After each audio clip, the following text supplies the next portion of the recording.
got here this morning and getting ready for 0B. Opened up my computer and I went to log on and entered. I set where I can just enter a 4-digit PIN to log in if it's most of the time. So I do that and it says, "Oh, your password has expired.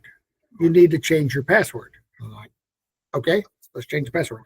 And it says, "Before you enter your new password, to change your password, you have to enter your old password." I'm like, "Okay, that's usually the case. They need to make sure it's you changing your password." So it's like, all right, so I put password up and I entered my old password and it says, "Oh, this doesn't meet the requirements." I'm like, "What do you mean it doesn't meet the requirements? That's my password." So I'm like, "Well, maybe it's trying to have me put in the new password." So I entered a totally new password and it says, "Oh, that's not your password." I'm like, "I know that's not my password.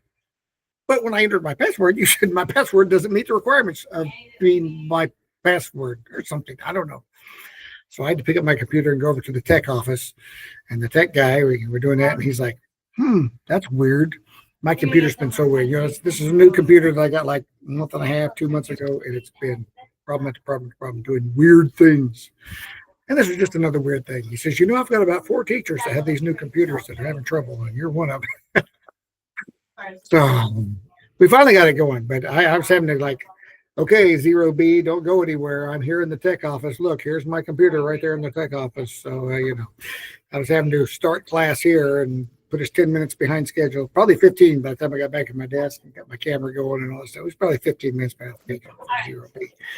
Just because we're in there fighting my computer on what password am I supposed to be putting in. But I got it changed. It's finally happy. But wow, it's like, you don't know what you want. Do you want me to enter my password or enter my new password? Because you're telling me my password doesn't qualify to be my password. Frustrating. So it was quite a start to the day. I'll tell you, quite a start.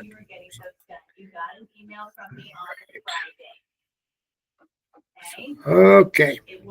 How are we doing here? We got quite a few people in here. Yeah, we're only missing like one person. So let's go ahead and get started. See what our Tuesday holds this week. Hope you had a great Halloween and all that good stuff. But we're zipping through. Thanksgiving's going to be on us before we even figure that out. We're not even going to do it the Halloween candy, but Thanksgiving's on us. Let me walk through Algebra 3. Let's take a look at our grade screen. Hey, we're down at the end of the module. All we have is the practice test and the test this week. So no lesson this week. We have the module 3 review and practice test, and we have test part 1 and part 2. Let's go take a look at it, see what it looks like. Module 3 review and practice test instructions. I leave the instruction thing on here because it has the lesson summaries. It has the lesson summaries from all the lessons we look at. Now, they're numbered differently. This used to be Unit 4, and now I've moved it to Unit 3. But when you click on that, polynomial long division, here is the lesson summary from polynomial long division. Here's synthetic division. Here's the lesson summary. It goes through how to do synthetic division. So I leave this page on there because it has all of these lesson summaries. If you didn't get some notes down for one of those and you want to write that down, or if you want to print out these and use those as your notes, print out those lesson summaries. If you have a printer, that's there. So I leave that for you. But let's go look at the practice test. Let's see how many questions it has. What is the quotient? So I want you to divide that. This is from long division. Divide 6y into 72y to the third, 12y squared minus 31. And that's just a single term. So that one's pretty simple. But what do you get after you divide that out? When you divide by x plus 3, which technically you could do long division or synthetic division, right? Because it's just an x. If it was a 6x or a 2x, you couldn't use synthetic. Using synthetic division, what is the quotient when you divide by x minus 2? What's the remainder? This just wants to know the remainder. According to the fundamental theorem of algebra, how many zeros does this function have? Boy, aren't you glad we're not saying solve that one, right? 15x to the 17th plus 41x to the 12th plus 13x to the third minus 10. What are the zeros? So you got to give the 3 zeros for this one. What are the possible rational zeros by the rational root theorem? So for this, the P's and the Q's. What are the possibles? What are the possible numbers of positive, negative, and complex zeros? Descartes' rule of signs tells us the possible number of positive, negative, or complex zeros. Which of the following represents the zeros of this equation? So basically, what are the zeros? Which of the following is a polynomial that has these roots? Oh, remember that's where we take the roots and we write the equation based on the roots. So if 2 is a root, we would put x minus 2 as one of the factors. So we'd write all the factors with the roots and then multiply the factors together to get the original polynomial. Select the graph and the description of the end behavior of x to the third plus 2. So which one of these represents that graph? And the end behavior, increase the right, decrease the left. Make sure that this matches your answer. The end behavior. What are the coordinates of the turning point for this function? Where's that middle of that x to the third? What is the end behavior of this function? Let's go up the left, down on the left, up on the right. What are we doing? Use this table to answer this question. What's the average rate of change from x equals -1 to x equals 2? What's the slope between those 2 points when x equals -1 and x equals 2? And when it's -1, it's the point -1, 5 and 2, 8. What's the average slope between those? Use the following graph of the function to answer this. What's the average rate of change from x equals 0, which it looks like it goes through -3, and x equals 1, it goes through +3. What's the slope between those 2 points? Draw a straight line. What's the slope? How about this? Average rate of change from -1 to 2. There's -1. There's 2. You search it, find a picture that you like. What? Approximate the real number solution to this polynomial function. So, which of the following graphs represents this function? And yes, you can use Desmos. If you don't know, you can graph things on Desmos and compare. Which of the following graphs represents this function? Now, you should be able to know by the fact that if it's an x to the fourth, that means both ends point the same direction. And do they point up or they point down for this one?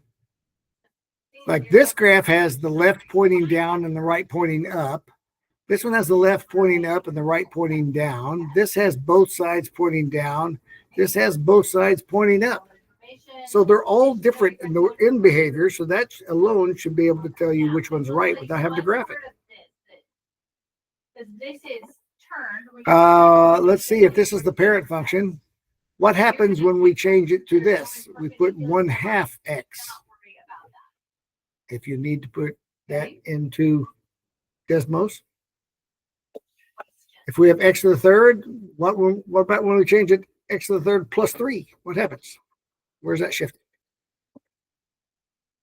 Let's see. If we have x third, what is the value of h in this graph? X minus h plus k. H shifted it somehow. All right. Oh, I like this. Which polynomial identity should be used to prove that 25 squared equals 20 plus 5 squared? Is that the difference of cubes, the difference of squares, the square of binomials, or the sum of cubes? Well, there's not any cubes listed, so you should be able to rule that out right away. It can't be that. It's either the difference of squares or the square of a binomial. Well, looks like I have a binomial and I'm squaring it. Difference would be a subtraction. I don't see a subtraction anywhere in there. And how about this one? So, all right. So when you do all of that, past that, when you come back to Buzz here, I do have a video where I took this entire test. Here it is. You can play that video. It's about 35 minutes. Again, you take the practice test. If you nail the first 10, I don't have any problem with the first 10, then I'm going to take this and I'm going to skip the first 10 and I'm going to get over here to like number 11. I need to look and see what Mr. Brock doing on number 11. That's the one I'm struggling with. So I'm going to fast forward it to where I need to be. And I'll just start there. Of course, you can make that full screen. It helps you. Oh, that's number 10 right there. So I'm close to where I want to be. Yeah, just watch it, what you need to do. Okay. All right. But that is the practice test. Let's look at the test to see what all it has. Today is your work time and be there to Start. help you. What is the quotient? Look, that's just, again, division. What's the quotient? That's long division because it's 3x squared plus 2. You cannot use synthetic division with that one. Using synthetic division, what's the quotient? What's the remainder? If x minus 3 is a factor, what else must be true? Oh, that's a good one. What does it mean if x minus 3 is a factor? What are the possible positive negative complex? Descartes' rule of signs. So how many questions? There are 10 questions in part 1. 10 questions in part 1. And let's see what part 2 shows. Yes, I know that. Let me look at part 2. Yes. 2 questions. Just 2 questions. And this is kind of a thinker.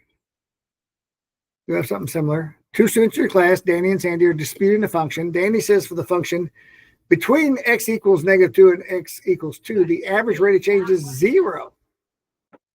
But Sandy says that between x equals -2 and x equals 2, the graph goes up through a turning point and then comes back down. How could they possibly both be correct? Explain that. And they can both be correct.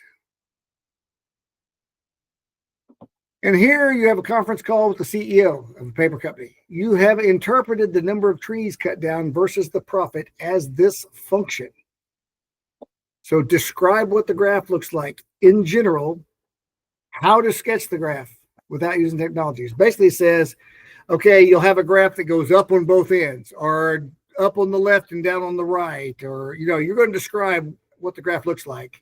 And it's going to go through these x-intercepts or y-intercepts. And then tell them where you break even. Which of those points that we talked about, x-intercepts, y-intercepts, up or down, what part of that graph tells them where the break-even point is? So some kind of deep conceptual type stuff there on part 2 there. If you can nail that.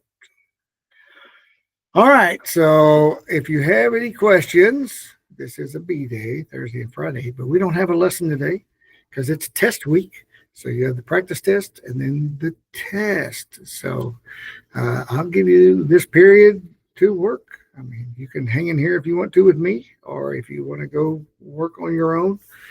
But you've got all week to get this done. If you're behind on anything, get that done first, because you want to make sure you do the assignments that are on this test so that you've had that practice and that you better know what you're doing on there before you jump in the test. But there are very, very few people in here that are behind. Really, most of you guys are right on top of it. But that's what we got, guys. So you are free to work.